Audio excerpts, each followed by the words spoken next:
This thing recording? Recording.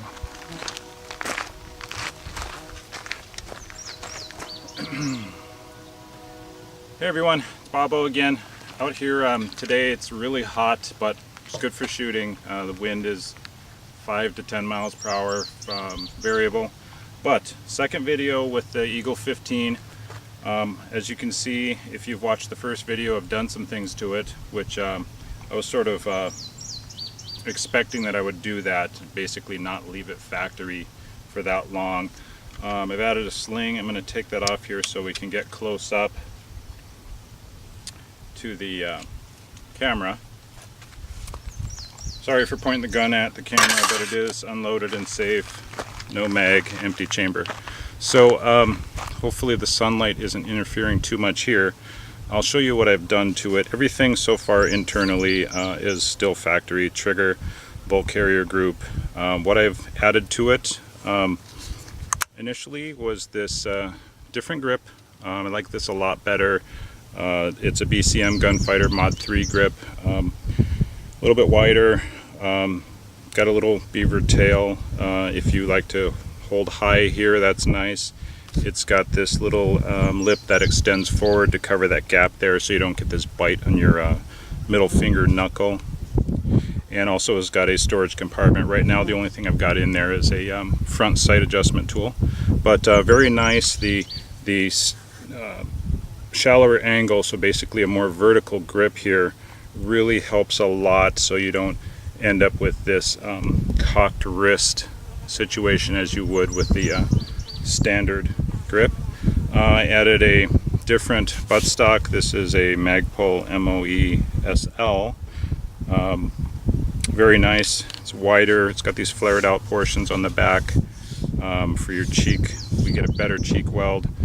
It's a tighter fit, so it's not loose on there. It doesn't rattle like the factory stock did. It's got a thin rubber butt plate, and it's got a quick disconnect for a sling, which is what you saw I had attached. Up front is a Magpul handguard. This is the carbine length. Does not turn it into a free-floating rail setup, but basically it is longer. This is why I got it, is that it extends past the forward locking ring, if you want to call it that. This is as far as the factory handguards would go, and as you can see, this goes forward and pretty much covers the gas block. Got a little lip on the bottom to maybe let you know that you're as far forward as you want to be so you don't burn your finger. I like that a lot for being able to get further out. With the carbine length, the factory handguards, you were stuck right here. This allows you to get way farther forward on it. Also covers the top. If you want to get your thumb up here closer, you don't have to worry about this. This forend will accommodate that. The fit and finish on this is really nice. It fits really well, better than the factory handguards. This has also got M-lock capability here on the bottom and on both sides. And as you can see, I've got a M-lock accessory already up here, the forward attachment for the sling. One last thing I did to this was, of course, add an optic. This is the Vortex Spark 2. It's a red dot 1X optic. It's 2 MOA dot, adjustable for brightness and all that. But I've already sighted it in, and I've got this set up for absolute co-witnessing. It comes with everything you need to mount it for lower 1/3, or if you don't have a front sight, you can mount it really low. But basically, this is what I ended up liking the best after trying the two different mounting heights. So I've got 160 rounds through this so far, 60 on the first day, 100 shortly after that, and then I'm going to come out and shoot it again today. But the purpose of this video is because after shooting it last time, because I'm considering using this for hunting some coyotes, I was shooting for groups at 100 yards. And that is where I decided that I wanted to go for a trigger upgrade. So this Mil-Spec trigger here, I previously described it as you know, a crisp trigger with a clean break and not so much creep.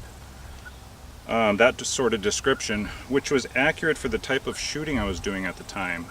Basically shooting at silhouette targets, not worrying so much about a bullseye this size, shooting fast, not worried about such a precise trigger pull, and shooting at closer distances, mostly 25 yards in and sometimes 50 yards or out to 50, and still engaging a target that's silhouette size. So a Mil-Spec trigger, I think, is fine for that kind of shooting when you're not necessarily focusing so much on making a precise shot. You just need to hit, you know, torso-sized target. Whereas bullseye shooting is obviously a lot different. 100 yards is where you really notice how, I was going to say bad, a Mil-Spec trigger is. But I started researching triggers because I wanted to get something that could tighten my groups at 100 yards. And today I'm going to shoot a Geissele trigger. Watched his videos, basically have not read anything negative about the Geissele triggers, and ended up purchasing the Super Tricon. And first of all, we'll show you here that the trigger in it, if you might be able to tell, is the factory trigger. Like I said, I have not replaced it, but let me set the rifle down, show you what we're going to install. Is this Geissele Super T or Super Tricon. This is how it comes in the packaging. Comes with a bunch of other stuff. This cool hat I'm wearing, if you're into hats. But the reason I chose this one is because of, you know, it met the needs as far as my use, law enforcement, home defense, hunting. It has a 2-stage trigger. It's got a 2.5 pound first stage and a 2 pound second. So it's definitely going to be lighter than Mil-Spec. It is more precise. It's just going to be a whole lot better. So what I'm going to do is shoot 2 groups. I've got a target down there at 50 yards. I'm going to shoot at the 2 bullseyes on the left side. 3 shot groups on each one. I'm going to take a look at those, and then I'm going to install the trigger right here on the bench, and I'll fast forward through that part of the video. So this is not going to be an install video, but I wanted to make it so hopefully there'll be a difference on target. I know I'll feel a difference, and so hopefully when this is all said and done, we'll see some actual better results on target in swapping the trigger right out here in the field. So let me get the ear protection on. I'm going to turn the camera towards the target. Hopefully the zoom can be tight enough to you can see the shots. And again, I'll be shooting 3 shots on each target on the left side. The ammo I'm using today is not match ammo. It's some basic stuff. American Eagle 5.56 55 grain. It's just this little bulk can. You know, they come in here like this. Don't know how great this ammo is, but we're going to use this to fire all the groups. Both groups with the Mil-Spec trigger and both with the Geissele trigger. So let me grab my ear protection real quick. This is the MagLink setup I was talking about earlier in my earlier video, where I like to run 2 mags on the gun. So this mag is empty. We'll load up 6 in here, and we'll shoot just from this right mag. The left mag I've got loaded up with some Hornady tap ammo, law enforcement ammo, so we'll just shoot from the right mag. So let me grab my ear protection, readjust the camera, fast forward a little bit, and then so you don't have to sit through a bunch of downtime.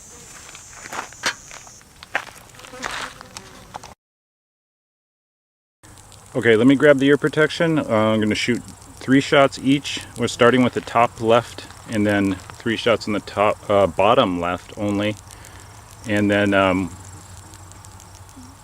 we'll turn it back around and install the new trigger in the firearm, and then fire 3 more groups.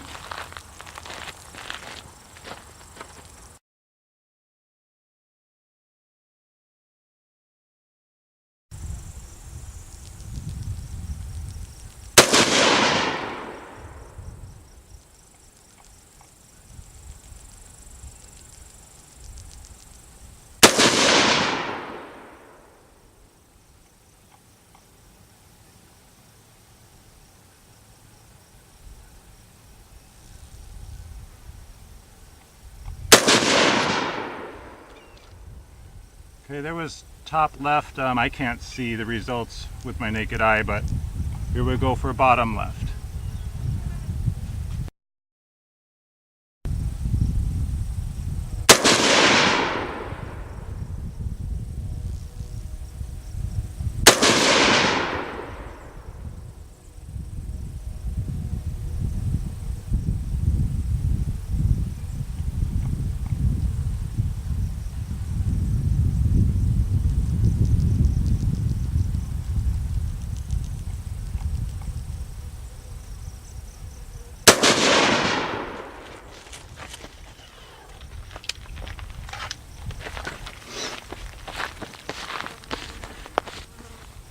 Okay, it's hard to see the screen from the bright sunlight that's out here, but doesn't look too bad.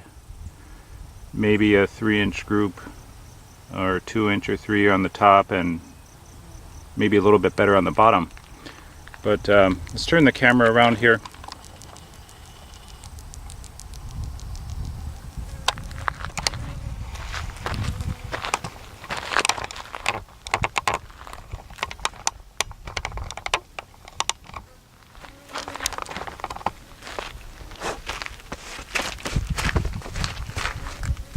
Alright, firearm's safe.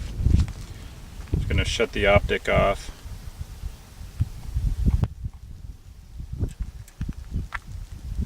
Alright, so, and this is why I wanted to upgrade the trigger, is I'll try to describe it to you. In the Bill Geissele from Geissele.com, Geissele Automatics, he's got a video on how to what trigger is best for you out of all his offerings, and basically he goes on to describe Mil-Spec triggers, and he describes them as 3 different categories. One is unshootable, the other is semi-okay, and the third category is okay. Between this and the SIG 516 rifle I would rate the 516 as a semi-okay trigger, and the one here as okay at best, maybe somewhere between semi-okay and okay. And so basically what I was feeling and trying to make those shots on the bullseye was grittiness and creep and pulling and pulling and pulling on this trigger, trying to get it to break, just feeling very heavy. And so that's basically what I'm attributing to not being as accurate as I want to be. If I'm doing my job and the rifle is not having a problem, the optic's solidly mounted, I'm shooting from a prone position with some bags for a rest, so it's as solid as I can get it. If I'm doing my job, and if that's the best I can do with this setup, then a better trigger should tighten those groups, is what I'm hoping for anyway. Otherwise it will not have been money well spent. But the reason I'm keeping the video running is to maintain the integrity of the video. Don't want to make a cut, you know, have anybody think that I went up there and shot a group from a really close range or had someone else shoot it and have some better results. So I'm going to install the trigger now. I'm going to fast forward through it once I do the editing on the video, so you don't have to actually sit through 15 minutes of install or however long it's going to take. And then we'll go ahead and feel, you know, manipulate it here, dry firing, get a feel for the trigger, and then we'll shoot a couple more groups. But basically, we're still clear and safe. We'll go ahead and turn this way, and maybe we can get a shot of the trigger and what it feels like. So obviously it's unsafe now. Let's go bolt forward. And basically, it's very hard right from the start. So this is a single stage trigger for sure. I really hope it's not a two-stage, because the first stage would be terrible. But so you've right here, it's tight. You've got some barely any kind of take up at all before it gets really tight. And then if you go ahead and try to get a nice squeeze out of it, you end up feeling some grit, lots and lots of pressure. Then it breaks, and it seems to be crisp once it breaks, but getting to that point is my issue. So anyway, I could feel grit and lots of pressure there in this area. See, it just moved when nothing happened. Lots more pressure, and then it breaks. So we'll do this again with the Geissele trigger, see what it feels like, but let's get it installed here. Hopefully it won't take too long.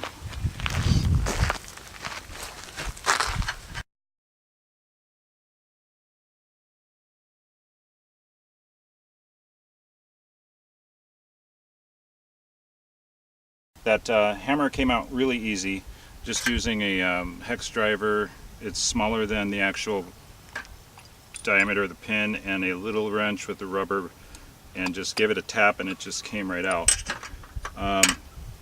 So we'll go ahead and do the same thing with the trigger pin.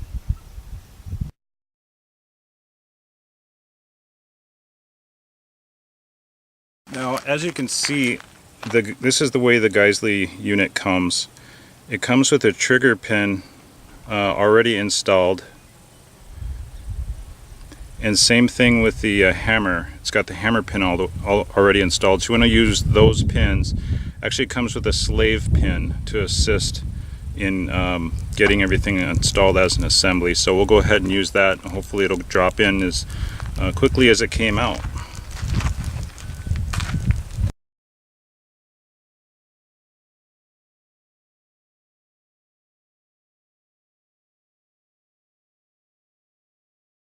Okay, that was fairly easy to do with the slave pin. I'm just going to use plastic on the end and tap it flush.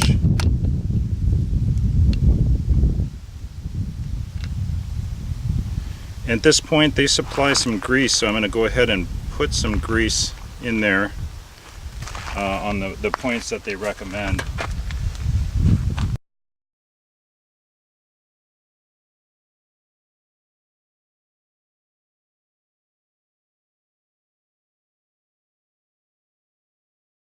Okay, just like that. That wasn't too hard at all.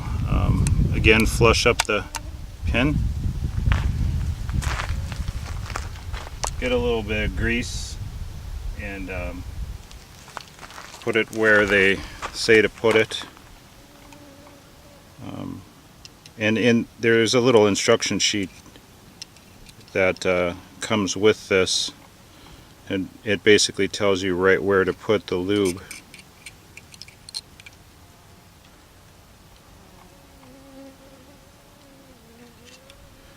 You can see where the contact surfaces are polished on this trigger, and we'll get a feel for it here real quick.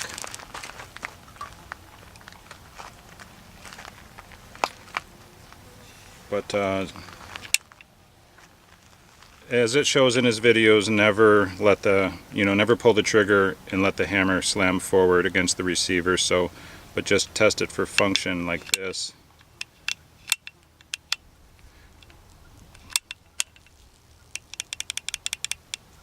Okay, so far it's unsafe. The hammer's cocked. It's not going forward. Put it on fire.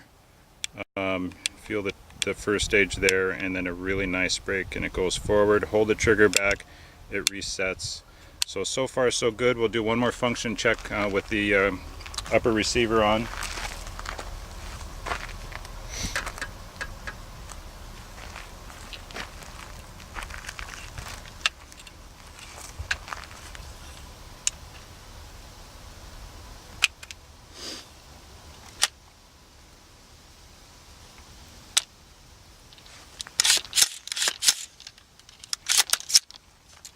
Okay, so there it is,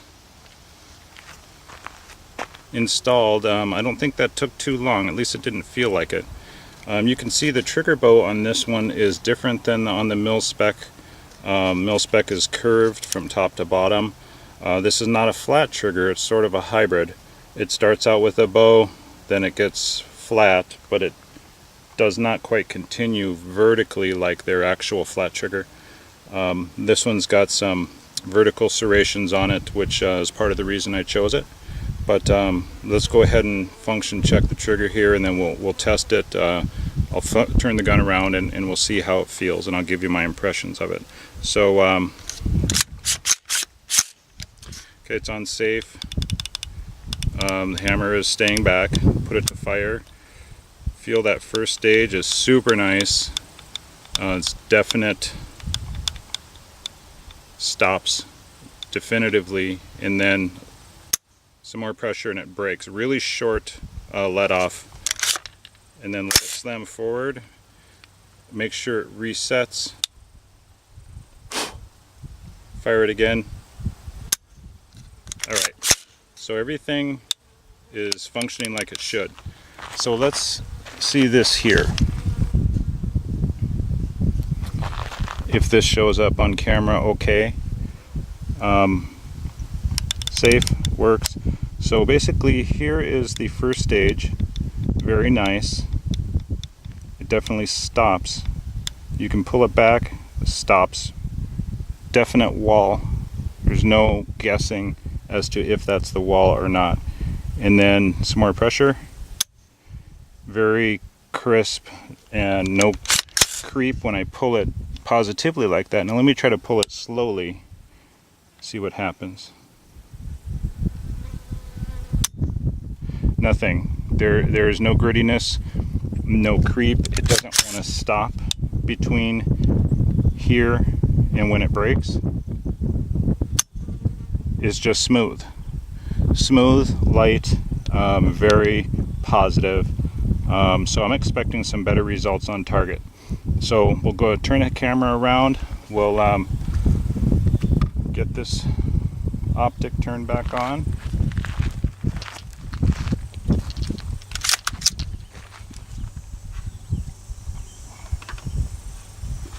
Go ahead and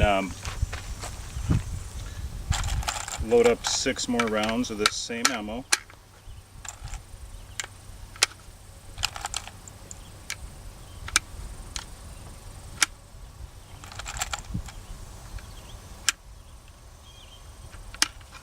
And we'll do 2 3-shot groups again.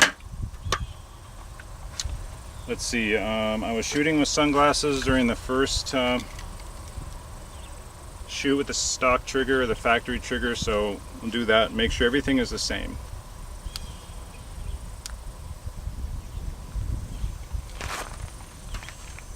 So keep in mind, these are obviously going to be my first shots with this trigger. No time at all to get used to it.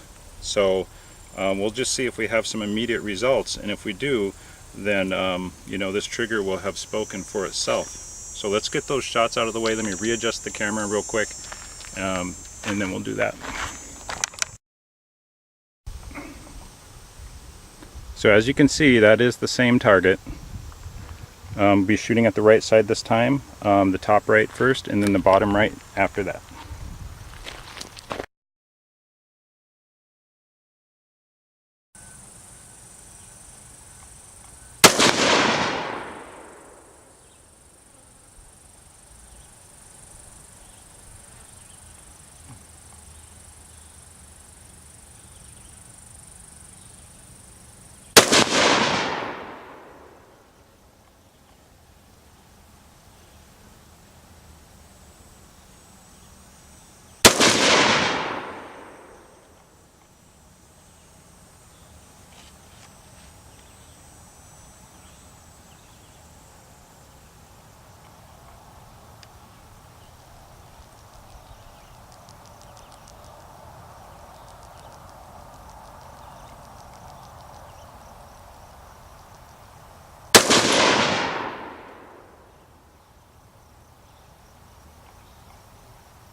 Okay, well, look at the target here.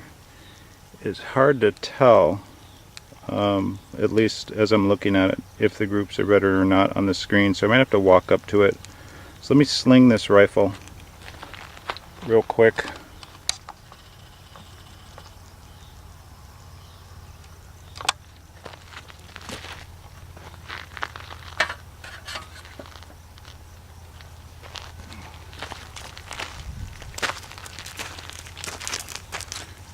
She's safe. See how nice this sling goes on. Super easy. Get it on the right way with the quick detach.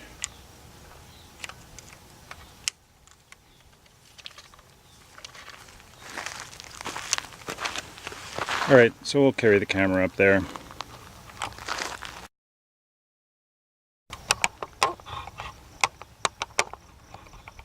Okay, well, so analyzing this target, the shots on the left were the Mil-Spec trigger, which, looking at it up close now, aren't bad at all. 2-inch group vertically on the first shot group on the top left. 2-inch group triangular on the bottom left, not bad. Now that very first, my first 3 trigger presses with this new trigger, definitely different. Caught me off guard a little bit on the couple of shots because the trigger pull was so much nicer. So that top right target was my first 3 shots with this new trigger. Boy, it looks like a 3 or 4-inch group. Not real impressed with that. But being it's my first 3 shots with it, at least they're on target. Now that bottom right target, I think that's the one that is going to be the convincing statement as to the value of this trigger, or value of a nice trigger compared to a factory Mil-Spec okay trigger. I think the more time that I get with this trigger is only going to result in, I don't know if it's going to be ever a better group than that 1-inch group there on the bottom right, but it's definitely going to be more consistent 1-inch groups. In other words, you know, out of these 2 targets, my first group was not great. My second group was excellent. I'm very happy with that. So as I get used to this trigger, practice with it more often at distances, I believe I will be able to get those results on the bottom right target more often, hopefully more than 50% of the time. So let me zoom out here.